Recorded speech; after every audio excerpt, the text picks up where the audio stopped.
चलो, तो हम लोग कहाँ पे थे? हम लोगों ने लाइट रिएक्शन और डार्क रिएक्शन के बारे में बात की थी। अब मैं आपको यहाँ पे लाइट रिएक्शन के मैं टाइप्स पढ़ाने जा रही हूँ।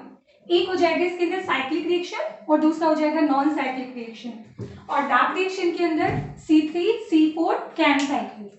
ठीक है, तो इसको मैं यहाँ पे लिख देती हूँ। देखो, अब तक की चीजें आप सब लोगों को प्रोबेबली पता ही होगा, बट मेरे को बताना ही था, तो आप ऐसे मत सोचो कि टाइम वेस्ट हो रहा है कुछ भी, क्योंकि मुझे आगे जो टॉपिक पढ़ाना है तो उसके लिए पहले आपको ये बेसिक पढ़ाना होगा। तो नेक्स्ट हो जाएगा लाइट रिएक्शन और फिर हम लोग डिस्कस करेंगे डार्क रिएक्शन के बारे में। तो लाइट रिएक्शन में आपको दो पढ़ाऊंगी। कौन कौन सा? फर्स्ट इज साइक्लिक रिएक्शन और दूसरा हो जाएगा यहाँ पे नॉन साइक्लिक रिएक्शन। ठीक है, और यहाँ पे आ जाएगा डार्क रिएक्शन जो मैं आपको तीन तरह का पढ़ाऊंगी, C3, C4 और कैम साइकिल। चलो स्टार्ट करें। तो हम लोग पहले स्टार्ट करेंगे कहां से? लाइट रिएक्शन से। चलो, तो इसको नोट डाउन कर लीजिए आप लोग।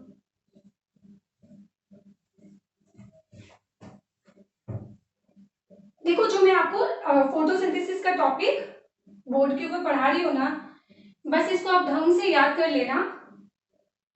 प्रोबेबली 99% क्वेश्चन इससे बाहर नहीं जाएगा, है ना? तो बिल्कुल एकदम कॉन्फिडेंट होके ये चैप्टर आप लोग अच्छे से लर्न कर लेना। और आई नो इसके अंदर आप सब लोगों को प्रॉब्लम होती है एक कीमियो ऑस्मोटिक थ्योरी के अंदर, जो कुछ भी टफ नहीं है।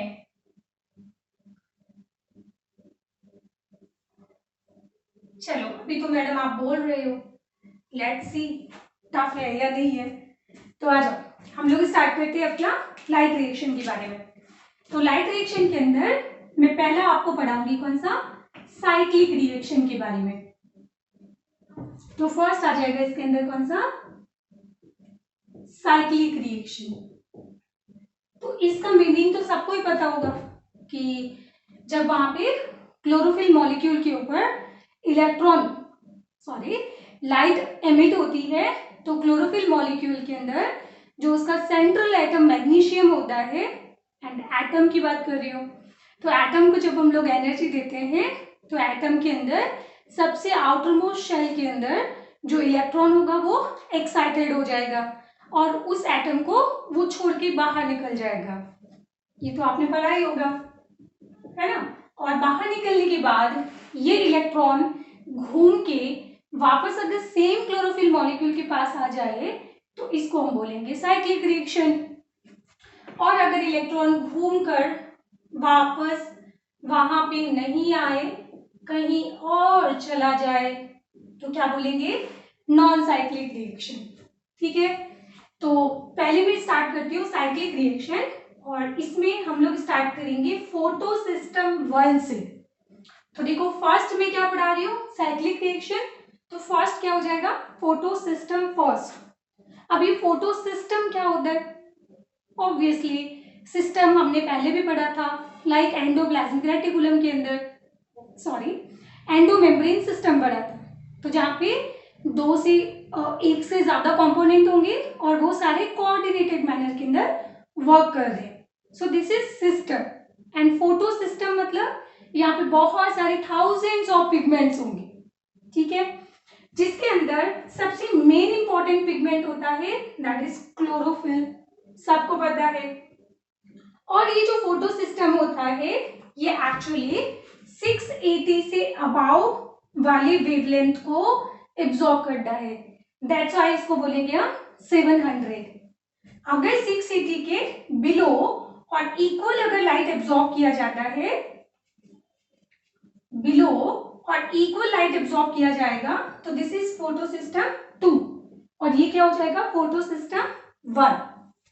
चलो, यहां पे ध्यान रखना, P का मतलब होता है फोटो सिस्टम और इस P का मतलब है पिगमेंट, तो पिगमेंट 700। ठीक है, अब इसके ऊपर हम लोग एमिट करवाते हैं लाइट। तो आपको मैं बाद में बताऊंगी कि फोटोसिंथेसिस के अंदर लाइट का एक्चुअल काम क्या होता है।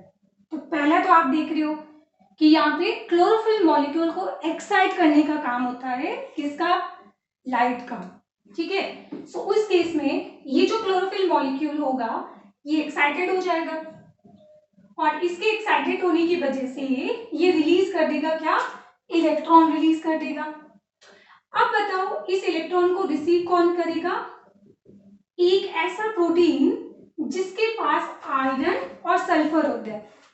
अभी तक इस प्रोटीन का कोई नाम नहीं दिया गया है, बस इतना ध्यान रखना कि एक ऐसी प्रोटीन जिसके पास आयरन और सल्फर होता है। उसके बाद ये ट्रांसफर होगा पैराडॉक्सिन के पास। ये सब याद हो जाएंगे, टेंशन मत लो। ठीक है, ये कहाँ जाएगा? पैराडॉक्सिन के पास। फिर उसके बाद इलेक्ट्रॉन ट्रांसफर होगा साइटोक्रोम B6 के पास। फिर ट्रांसफर होगा साइटोक्रोम F के पास और उसके बाद जाएगा प्लास्टोसाइनिन के पास और साइनिन से वापस लौट के वो इधर फोटोसिस्टम के अंदर एंटर हो जाएगा। मैं अब ये सारी चीजें आपको एक्सप्लेन करती हूँ कैसे। तो आप ध्यान रखना कि जो आयरन सल्फर प्रोटीन है इसमें बेसिकली क्या होता है? आयरन होता है। पैराडॉक्सिन का नाम ही क्या है? Fe, तो इसके अंदर भी क्या होगा? आयरन। और ऐसा हम पढ़ते हैं माइटोकॉन्ड्रिया के अंदर कि वहां पे इनर मेम्ब्रेन के अंदर खूब सारे साइटोक्रोम प्रोटीन होते हैं। तो साइटोक्रोम में बेसिकली क्या होता है? एक आयरन प्रोटीन होता है। यहां पे मैंने लिखा है प्लास्टोसाइनिन, साइनिन, एंड साइनिन मतलब कॉपर। तो इसका कलर कैसा हो जाएगा? इसका कलर ब्लू हो जाएगा। तो आयरन की वजह से colour red red red, but cyanin की वजह से, कॉपर की वजह से इसका कलर क्या हो जाएगा? ब्लू कलर हो जाएगा। इतना समझ आ गया? तो आगे हम लोग क्या करते हैं, इसको याद करने का ट्रिक बताती हूँ मैं आपको। ये मैं क्या लिखने जा रही हूँ? हमारी ट्रिक सुनो। तो आपको बताओ मैं फर्स्ट क्या पढ़ा रही हूँ? सबसे पहले मैं आपको पढ़ा रही हूँ साइक्लिक रिएक्शन, है ना? तो साइक्लिक रिएक्शन के अंदर जो फर्स्ट होगा तो फोटो सिस्टम भी कौन सा होगा? फोटो सिस्टम भी यहाँ पे कौन सा होगा? फर्स्ट होगा। फिर F से होता है आयरन सल्फर प्रोटीन और F से होता है पैराडॉक्सिन। तो F से आयरन सल्फर प्रोटीन और F से हो जाएगा पैराडॉक्सिन। हो गया याद? ठीक है, बाद में सिर्फ आपको दो ही चीजें याद रखनी होगी, एक तो साइटोक्रोम और लास्ट में आपको याद रखना होगा क्या? प्लास्टोसाइनिन। तो first first first and first हो जाएगा साइक्लिक रिएक्शन। बताओ क्या ये टफ था? अब इसके अंदर बेसिकली क्या होता है? यहाँ पे दो एटीपी का प्रोडक्शन होता है। तो यहाँ पे एडीपी प्लस पीआई ये मिलके यहाँ पे 2 एटीपी का फॉर्मेशन करेंगे। तो ये हो जाएगा 2, ये भी हो जाएगा 2। तो अगर मैं इसके नेट प्रोडक्टिविटी के बारे में बात करूं तो इसके अंदर फाइनली आपको यहाँ पे मिलेगा क्या? 2 एटीपी का प्रोडक्शन मिलेगा। तो दिस इज साइक्लिक रिएक्शन। अब ये लाइट रिएक्शन होती कहाँ पे है? तो ये होती है इन ग्रेना, यहाँ सिंगुलर हो जाएगा ग्रेना, या फिर सिंपली बोले तो थाइलेकॉइड मेम्ब्रेन के अंदर। तो अगर मैं यहाँ पे थाइलेकॉइड मेम्ब्रेन का डायग्राम बनाऊं, मींस ग्रेना बनाऊं, तो ये हम लोगों ने यहाँ पे 2 ग्रेनम बना दिए और इनको कनेक्ट करने वाला कौन होता है? इंटरफेरेंस चैनल, या इनको बोला जाता है स्ट्रोमल थाइलेकॉइड। तो आप लोग याद रखिएगा कि ये जो साइक्लिक रिएक्शन होती है ये कहाँ पे होती है? यहाँ। बाकी ग्रेना के अंदर होती है नॉन साइक्लिक रिएक्शन और यहाँ पे भी क्या होगा? Non cyclic reaction. समझ आ गया? तो फोटो सिस्टम 1 जो है वो प्रेजेंट होते हैं यहाँ पे, बट फोटो सिस्टम 1 एंड 2 दोनों प्रेजेंट होंगे कहाँ पे? थाइलेकॉइड के अंदर। और कौन से वाले थाइलेकॉइड? Granum thylakoid. तो ग्रेनम थाइलेकॉइड के अंदर फोटो सिस्टम 1 एंड 2 दोनों प्रेजेंट होंगे, बट यहाँ पे फोटो सिस्टम 1 जो होगा वो पार्टिसिपेट करता है नॉन साइक्लिक रिएक्शन के अंदर, और ये जो स्ट्रोमल थाइलेकॉइड होंगे ये पार्टिसिपेट करेंगे साइक्लिक रिएक्शन के अंदर। ठीक है, ये अभी मैं डायग्राम आपको रफ समझा रही हूं, ये एक्चुअली फेयर कैसे होता है वो मैं आपको बाद में सिखाऊंगी, तो इसको भी नोट डाउन कर लो आप लोग। अगर याद है तो कोई बात नहीं, रिवीजन हो गया अपना। ठीक है, अब आ जाते हैं हम लोग नॉन साइक्लिक रिएक्शन पे। तो नॉन साइक्लिक रिएक्शन सेकंड में पढ़ा रही हूं ना, तो सेकंड में यहाँ पे होगा कौन, फोटोसिस्टम सेकंड, जो एक्चुअल में 600 नैनोमीटर के इक्वल और लेस देन 680 नैनोमीटर को एब्जॉर्ब करता है, तो दैट्स वाई इसको बोला जाएगा P680। P stand for pigment and P stand for photosystem. अब एग्जैक्टली सेम चीज इसमें भी क्लोरोफिल मॉलिक्यूल होता है, तो जब उसके ऊपर लाइट एमिट होगी तो इसके अंदर जो क्लोरोफिल मॉलिक्यूल होगा वो क्या हो जाएगा, एक्साइटेड हो जाएगा, मींस उसका मैग्नीशियम एटम एक्साइटेड हो जाएगा। अब इसके बाद ये इलेक्ट्रॉन ट्रांसफर करेगा क्या, यहाँ पे फियोफाइटिन को, इसको फियोफाइटिन को। ठीक है, और उसके बाद इलेक्ट्रॉन ट्रांसफर होता है प्लास्टोक्विनोन को। बस आपको इतना ही याद करना है, तो यहाँ पे याद रखना एफ एफ पढ़ा था, यहाँ पे पी पी पढ़ा था, फियोफाइटिन प्लास्टोक्विनोन। और इस क्विनोन के ऊपर एक एम्स में क्वेश्चन आया हुआ है जो मैं अभी आपको सॉल्व करवाऊंगी। ठीक है, इतना बस याद हो गया, तो ये खत्म हो जाएगी नॉन साइक्लिक रिएक्शन, क्योंकि अब आपको यहां से वापस कॉपी करना है, यहां से कॉपी करके घूम के वापस यहां पहुंचो। ठीक है, बस तो देखो कैसे, तो आगे फिर ये इलेक्ट्रॉन ट्रांसफर करेगा साइटोक्रोम B6 को, फिर साइटोक्रोम B6 ट्रांसफर करेगा साइटोक्रोम F को। तो ये बेसिकली एक सिंगल कॉम्प्लेक्स होता है, इसलिए मैंने दोनों को साथ में लिखा है। फिर इलेक्ट्रॉन ट्रांसफर होगा प्लास्टोसाइनिन के पास, फिर इलेक्ट्रॉन ट्रांसफर होगा अगेन फोटोसिस्टम 1 के पास, जिसको हम लोग और बोलते हैं P700। अब सेम चीज, जब इसके ऊपर भी लाइट एमिट होगी तो अगेन इसके अंदर जो इलेक्ट्रॉन आया है वो वापस क्या हो जाएगा, एक्साइटेड हो जाएगा, एंड वापस एक्साइटेड होके ये इलेक्ट्रॉन रिलीज कर देगा। अब यहां से जो इलेक्ट्रॉन रिलीज होगा उसको रिसीव करेगा कौन, उधर क्या लिखा हुआ है, आयरन सल्फर प्रोटीन लिखा हुआ है, और उसके बाद इलेक्ट्रॉन चला जाएगा लास्ट में पैराडॉक्सिन के पास। तो ध्यान रखिएगा यहाँ पे एंड में इलेक्ट्रॉन कहाँ चला गया, पैराडॉक्सिन के पास। इतना क्लियर हो गया, तो इस तरीके से ये यहाँ पे क्या हो रहा है, इलेक्ट्रॉन का ट्रांसफर हो रहा है। तो इस ट्रांसफर के दौरान यहाँ पे एक एडीपीआई, एडीपी और पीआई मिलके यहाँ बनाएंगे एटीपी।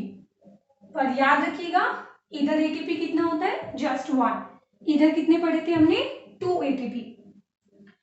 अब तुम एक चीज सोचो कि जब हम इसमें से यहाँ पे इलेक्ट्रॉन निकाल दिया और ये इलेक्ट्रॉन आगे चला गया, तो नेक्स्ट टाइम फिर इलेक्ट्रॉन आप कहाँ से निकालोगे, तो इस तरीके से आप एटम में से सारे इलेक्ट्रॉन तो नहीं निकाल सकते हो ना।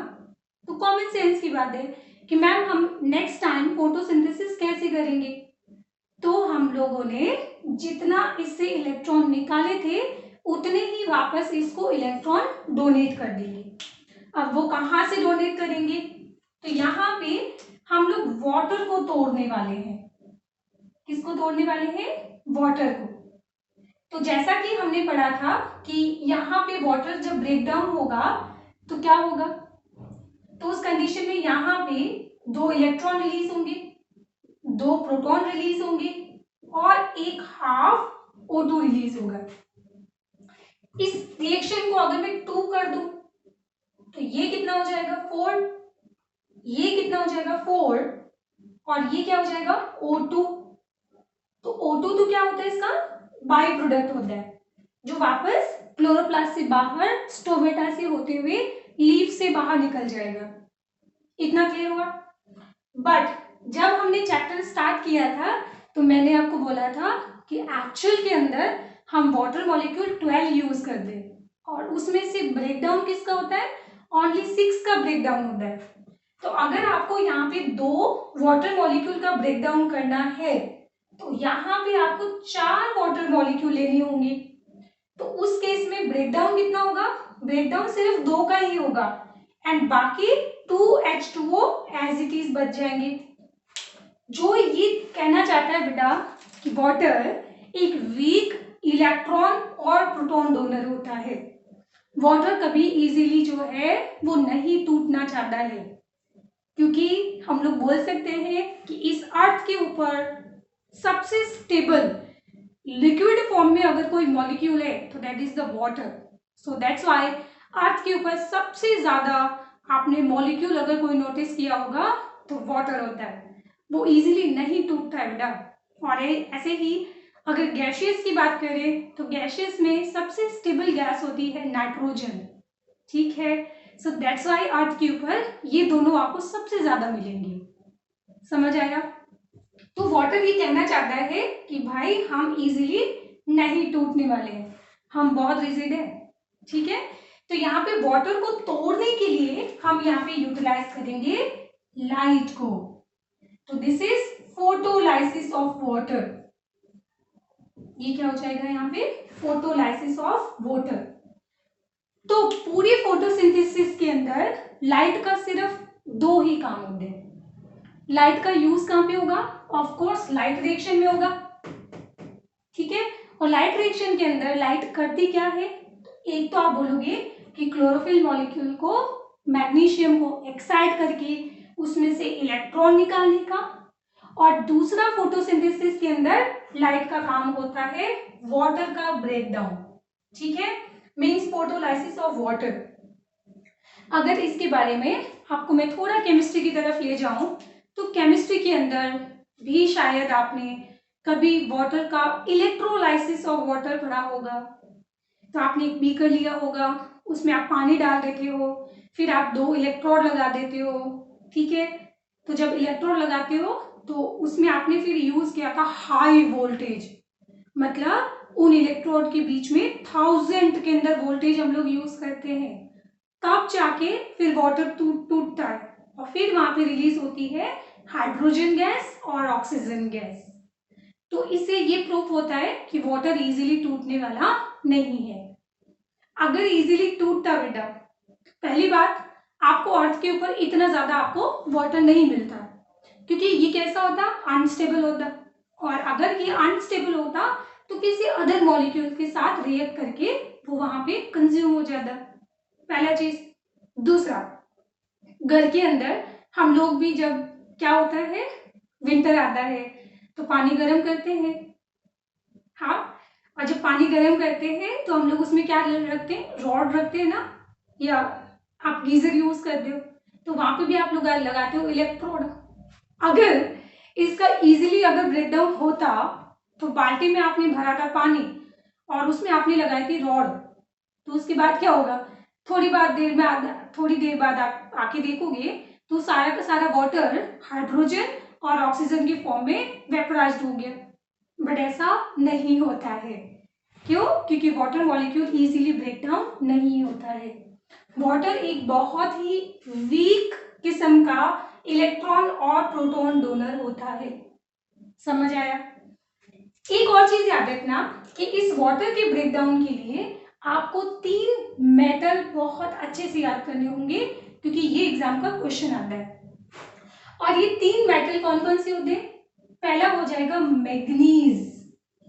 क्लोरोफिल में कौन होता है? मैग्नीशियम, बट यहाँ पे मैं क्या लिख रही हूँ? मैग्नीज। और एक होता है इसके अंदर कैल्शियम और एक होता है क्लोराइड। तो 2 ऐसे एलिमेंट है जिनके ऊपर 2 पॉजिटिव चार्ज है, +2+2, मैग्नीज और कैल्शियम। और एक ऐसा चार्ज है जिसके ऊपर नेगेटिव चार्ज है, वो कौन सा है? क्लोराइड। तो ये आप याद रखिएगा, ठीक है। तो अब इस केस में क्या होगा कि ये जो इलेक्ट्रॉन है ये वापस हम डोनेट कर देंगे इनको, किसको? क्लोरोफिल मॉलिक्यूल को। और ये जो हाइड्रोजन रिलीज होगा, अब इसका क्या करेंगे? तो इसको आप यहां ले आओ, ठीक है। तो अब क्या करेंगे यहाँ पे? अब मुझे चीज बताओ, ये इलेक्ट्रॉन घूमते घूमते घूमते घूमते हुए कहां पहुंच गया? पैराडॉक्सिन के पास पहुंच गया। अब बताओ पैराडॉक्सिन से लास्ट में इलेक्ट्रॉन को कौन रिसीव करेगा? तो लास्ट में इससे इलेक्ट्रॉन रिसीव करेगा NADP, और NADP प्लस कन्वर्ट हो जाएगा यहाँ पे NADPH के अंदर। तो एग्जाम के अंदर क्वेश्चन आता भी है कि फोटोसिंथेसिस के अंदर, साइक्लिक रिएक्शन के अंदर एंड इलेक्ट्रॉन एक्सेप्टर कौन होता है? तो क्लोरोफिल मॉलिक्यूल इटसेल्फ। और नॉन साइक्लिक रिएक्शन के अंदर एंड में इलेक्ट्रॉन एक्सेप्टर कौन होता है? तो NADPH होता है या NADP होता है? तो आप आंसर देंगे कौन? NADP plus. मैं इस पॉइंट को यहां लिख देती हूं, तो ये हो जाएगा यहाँ पे and electron acceptor is equal to हो जाएगा NADP प्लस। समझ आया? ठीक है। अब ये वाला जो NADP है, ये इलेक्ट्रॉन को रिसीव करेगा, और रिसीव करने के बाद ये बन जाएगा NADP।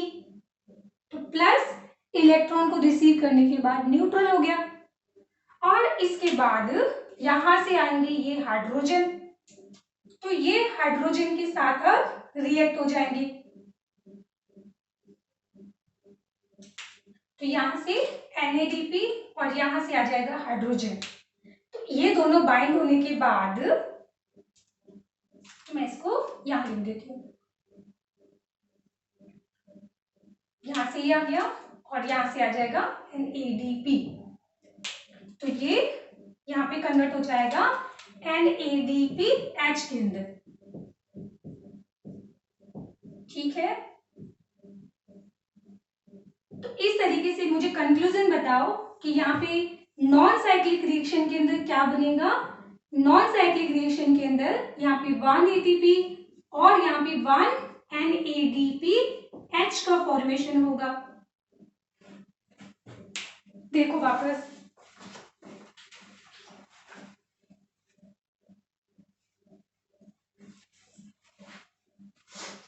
समझ आया? जैसे इसका नेट गेन क्या है? 2 ATP। यहाँ पे नेट गेन क्या है? 1 ATP एंड 1 NADPH। तो यहाँ पे इक्वल अमाउंट ऑफ ATP और NADPH बन रहे हैं, ठीक है। तो ये कहानी थी किसके बारे में? लाइक रिएक्शन के बारे में। बट अभी रुक जाओ, ठीक है। अब मुझे एक चीज बताओ, ये जो मैंने सारी प्रोटीन जो है किस तरीके से अरेंज किया है? इसको मैंने डायग्राम को कुछ ऐसे बनाया होगा, शायद आपको एक ट्रायंगल दिख रहा है ना। मैंने इस डायग्राम को ऐसा सर्कुलर क्यों नहीं बनाया है, या फिर इस डायग्राम को मैंने ऐसा क्यूब जैसा क्यों नहीं बनाया है? मैंने ऐसा ट्रायंगुलर क्यों ही बनाया है? और इस डायग्राम को अगर आप यों करके देखोगे ऐसे, तो ये आपको क्या दिख रहा है? Z दिख रहा है। तो आप इसको और क्या बोलते हो? Z scheme. तो इसको मैं Z में ही क्यों लिख रही हूँ? जैसे हम ग्लाइकोलाइसिस एक फ्लो चार्ट में पढ़ते हैं ना, तो वैसा इसको फ्लो चार्ट बना दो। ऐसा Z ही क्यों बनाया आपने? सोचो।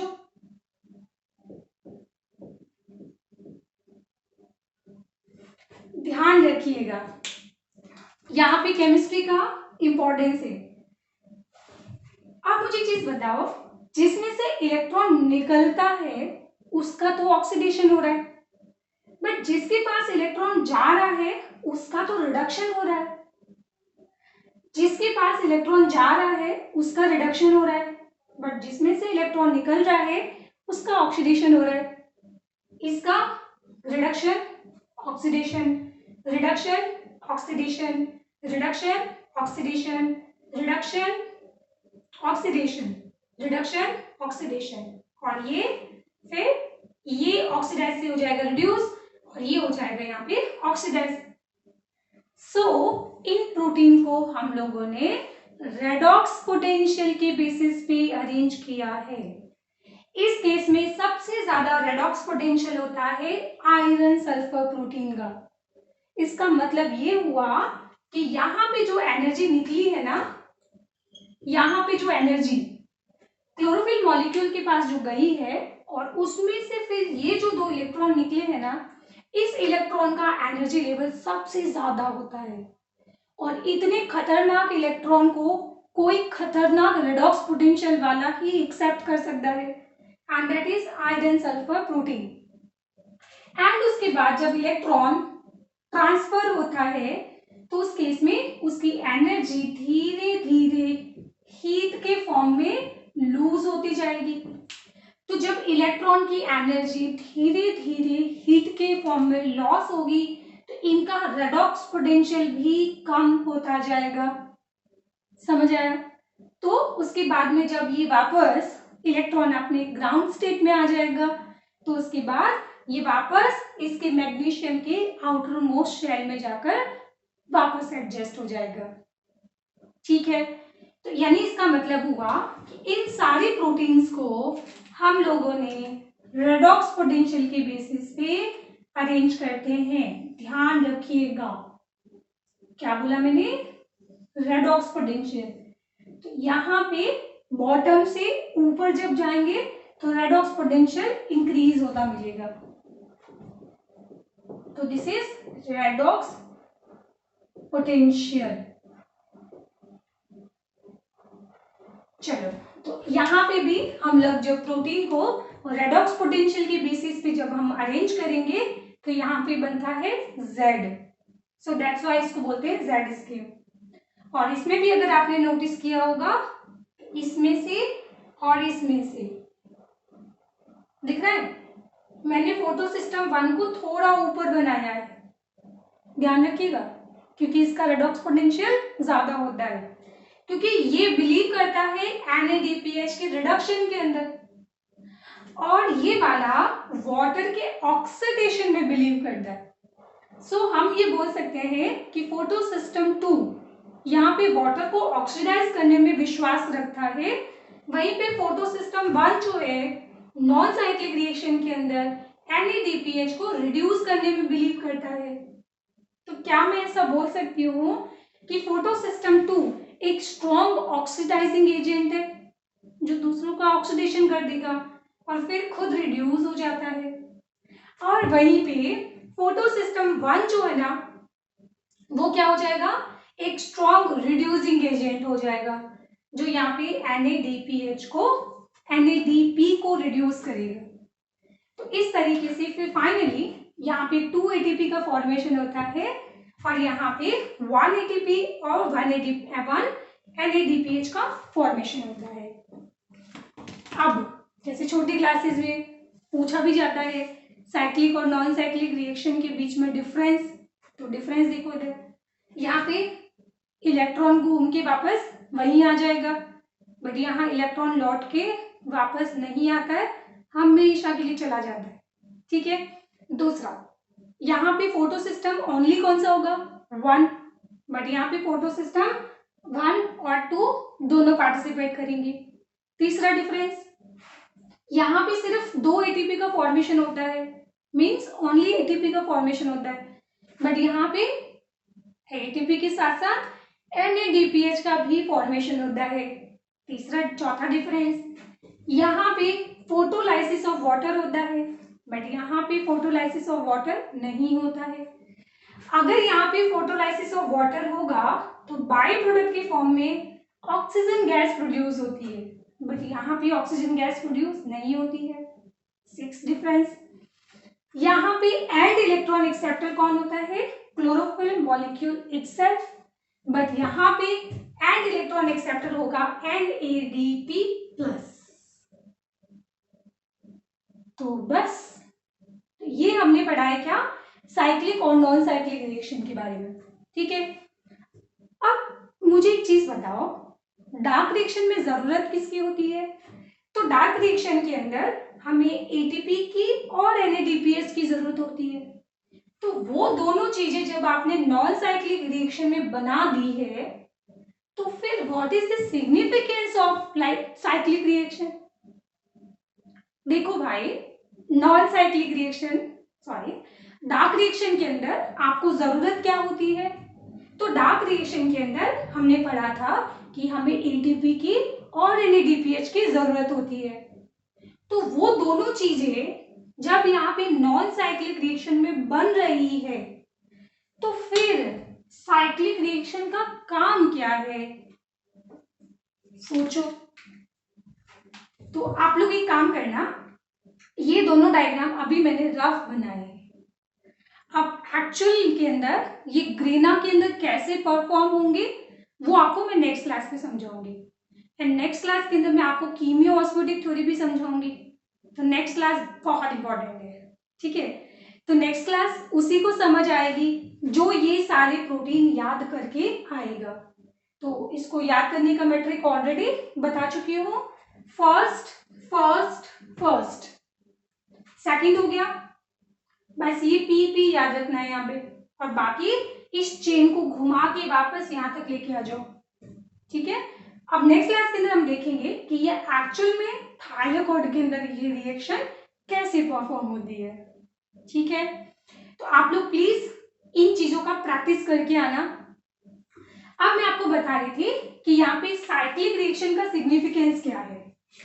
तो जब मैं आपको डार्क रिएक्शन पढ़ाऊंगी नेक्स्ट टू नेक्स्ट क्लास के अंदर, तब मैं आपको बताऊंगी कि यहाँ पे एक CO2 को फिक्स करने के लिए डार्क रिएक्शन के अंदर 3 ATP का और 2 NADPH की जरूरत पड़ती है।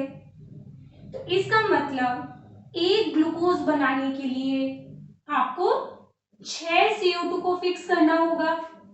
तो 6 CO2 को फिक्स करने के लिए आपको 18 ATP की और 12 NADPH की जरूरत पड़ेगी।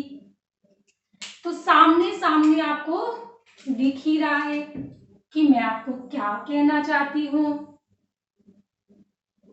तो मेरे कहने का मतलब आप समझे? हाँ हाँ, कि यहाँ पे CO2 को फिक्स करने के लिए डार्क रिएक्शन के अंदर एटीपी की रिक्वायरमेंट NADPH से ज्यादा होती है, और इस ज्यादा अमाउंट ऑफ एटीपी की रिक्वायरमेंट को फुलफिल करेगा साइक्लिक रिएक्शन। क्योंकि यहाँ पे नॉन साइक्लिक रिएक्शन के अंदर एटीपी और NADPH दोनों इक्वल अमाउंट में बनते हैं। तो जो ज्यादा रिक्वायरमेंट एटीपी की होगी वो पूरी की जाएगी साइक्लिक रिएक्शन से। क्या आपको समझ आ गया है? हाँ, तो आज मैं क्लास यहीं पे स्टॉप कर देती हूँ। प्रोबेबली ये सारी क्लास आपको कुछ बच्चों को याद भी होती होगी, बट कोई बात नहीं, आपका रिवीजन हो गया। बट ध्यान रखिएगा, नेक्स्ट क्लास जो है मैं आपको कीमियो ऑस्मोटिक थ्योरी पढ़ाऊंगी, तो ये चीज आप लोग पूरे अच्छे से तैयार करके आना, ठीक है? तो आज के लिए चलो इतना ही। टाटा, बाय बाय, जय हिंद। स्माइल करते रहो, पढ़ाई करते रहो।